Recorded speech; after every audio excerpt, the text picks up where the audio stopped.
Hi മുത്തുമണീസ്, ഇന്ന് ഞങ്ങളുടെ wedding anniversary ആണ്. അത് കാരണം ഒരു പായസം വെക്കാനായിട്ട് പോവുകയാണ്.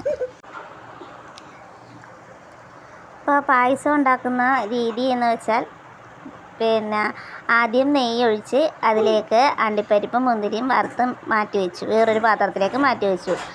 ആ നെയ്യിലേക്ക് തന്നെ സേമിയ ഇട്ട് വറുത്തതിന് ശേഷം സേമിയ മാറ്റി വെച്ച് പാല് 2 കവർ പാല് നല്ലപോലെ തിളച്ചതിന് ശേഷം സേമിയ ഇടുക. എന്നിട്ട് സേമിയ നല്ലപോലെ വെന്തതിന് ശേഷം അതിനകത്തേക്ക് നെയ്യ് ഒഴിച്ച് കൊടുക്കുക. നെയ്യ് ഒഴിച്ച ശേഷം ഏലക്ക പൊടിച്ചത് ചേർക്കുക. അതിനകത്തേക്ക് വറുത്ത മുന്തിരി അണ്ടിപ്പരിപ്പ് ഇടുക. പായസത്തിന് ആവശ്യമായ പഞ്ചാര ചേർക്കുക. അതിന് പായസം റെഡിയായതിന് ശേഷം ഇച്ചിരി പഞ്ചാര കൂട്ടിയിടണം. എന്നിട്ട് പായസം റെഡിയായതിന് ശേഷം ഇച്ചിരി പച്ചപ്പാലൊഴിച്ച് കൊടുക്കുക. നന്നായി ഇളക്കി കൊടുക്കുക.